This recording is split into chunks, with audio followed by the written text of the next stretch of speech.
Educational একাডেমিতে তোমাদের প্রত্যেকেই স্বাগতম জানাই। আজকে আলোচনা করব সহজ পাঠের প্রথম ভাগ থেকে প্রাইমারি ইন্টারভিউতে কী কী প্রশ্ন জিজ্ঞাসা করতে পারে।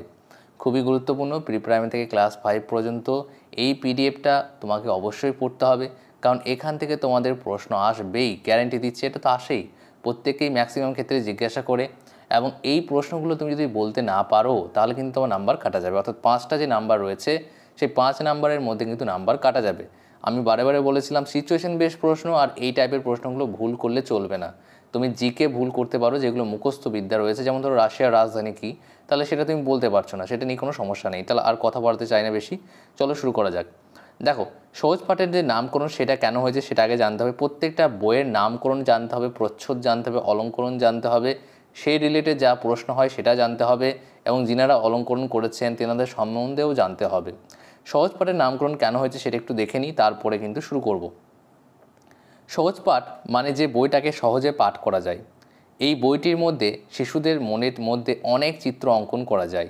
সহজ পাঠের যে পাঠগুলি রয়েছে সেগুলিকে সহজভাবে উপস্থাপন করা হয়েছে, সেই জন্য নাম দেওয়া হয়েছে সহজ পাঠ। আর একটা অথবা দিয়ে আমি দিয়েছি, যাতে তোমাদের যদি মনে হয় যে স্যার আমি এই সংক্ষিপ্ত বলবো না, আমি আরও অনেকগুলো পয়েন্ট বলতে চাই, তখন তুমি এই পয়েন্টগুলো ব্যবহার করতে পারো। তারপরে দেখো, সহজ পাঠের চিত্র কে অঙ্কন করেছেন। দেখো, সহজ পাঠের চিত্র অঙ্কন করেছেন বিখ্যাত ভারতীয় শিল্পী নন্দলাল বসু। এবার সহজ পাঠের প্রথম ভাগ এবং দ্বিতীয় ভাগ প্রথম প্রকাশিত হয় শান্তিনিকেতনে 1337 বঙ্গাব্দের বৈশাখ মাসে। খুব গুরুত্বপূর্ণ এটা। সহজ পাঠের লেখককে রবীন্দ্রনাথ ঠাকুর। তাহলে এখান থেকে কী বুঝতে পারলাম যে আমাদেরকে রবীন্দ্রনাথ ঠাকুর সম্বন্ধে খুব সুন্দরভাবে জেনে যেতে হবে, নন্দলাল বসু সম্বন্ধে জেনে যেতে হবে। তারপরে বইটি বাংলা ভাষা শেখার সবচেয়ে সুন্দর ও দৃষ্টিনন্দন বই। এর ছবি এঁকেছেন বিখ্যাত শিল্পী নন্দলাল বসু, অলঙ্করণ করেছেন নন্দলাল বসু। বইটি কবে প্রকাশিত হয়? 1337 বঙ্গাব্দে। সহজ পাঠে উল্লেখিত নদীর নাম বলুন। এটা যদি তোমাকে জিজ্ঞেস করা হয় যে সহজ পাঠে তো অনেকগুলো নদীর কথা বলা হয়েছে, তার মধ্যে তুমি একটা নদীর নাম বলো, নামটা হচ্ছে তিস্তা, আত্রাই, কর্ণফুলী, এগুলো। সহজ পাঠে উল্লেখিত 4টি শহরের নাম বলুন। এই 4টি শহরের নাম জিজ্ঞেস করতে পারে, না করতে পারে, কিন্তু তুমি 4টে জেনে রাখবে। এর ফলে তোমাকে যদি কখনো জিজ্ঞেস করে ফেলে যে 4টি বলুন, তাহলে কিন্তু তুমি বলতে পারবে। কলকাতা, বোম্বাই, দিল্লি, আগ্রা। এই বইটিকে জনসমক্ষে কে প্রকাশ করেন? যোগদানন্দ রায়, শান্তিনিকেতন প্রেস থেকে। তারপর সহজ পাঠে উল্লেখিত বক্সিগঞ্জ শহরটি বর্তমানে কোথায় অবস্থিত? বর্তমানে বাংলাদেশের জামালপুরে অবস্থিত। বক্সিগঞ্জ দশারী নদীর তীরে অবস্থিত। তারপরে দেখে নাও, সহজ পাঠে উল্লেখিত প্রতিবেশী রাষ্ট্রের শহরের নাম কি? লাহোর। দেখো, তোমরা যারা এখনও পর্যন্ত চ্যানেলটাকে সাবস্ক্রাইব করোনি, সাবস্ক্রাইব করে পাশের বেল আইকনটাকে প্রেস করে অল নোটিফিকেশন অন রাখো। যখনই ভিডিও আপলোড করা হবে তোমরা নোটিফিকেশনটা পেয়ে যাবে। সহজ পাঠ অনুসারে মতি বিল কি? খুব গুরুত্বপূর্ণ এটা। মতি বিল হলো গ্রাম বাংলার একটি বৃহৎ বিল, যেখানকার গ্রাম্য প্রাকৃতিক দৃশ্য কবির চোখ দিয়ে শিশুসহ সমগ্র পাঠকুল দেখতে পেয়েছেন। আমাদের ছোট নদী বলতে কোন নদী কথা বলা হয়েছে? আমাদের ছোট নদী বলতে নাগর নদী, মতান্তরে খোয়াই নদী। বর্ষার উৎসবে জেগে ওঠে পাড়া। পাড়া কীভাবে জেগে ওঠে?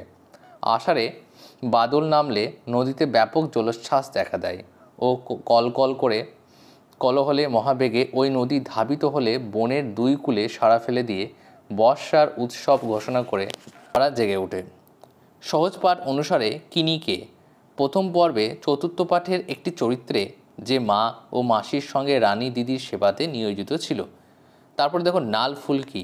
নাল ফুল হচ্ছে শাপলা ফুল। বাংলাদেশের জাতীয় ফুলের নাম হচ্ছে সাদা শাপলা। এই ফুলের অপর নাম হলো নাল ফুল। বাংলাদেশের দক্ষিণ পশ্চিমের কিছু জেলাতে শাপলা ফুল নাল ফুল নামে পরিচিত। এবার দেখো, শিউলি, টগর, মালতী ফুল কোন ঋতুতে ফোটে? শিউলি ফুল এবং টগর ফুল শরৎকালে ফোটে, আর মালতী ফুল বর্ষাকালে। বইটা কি?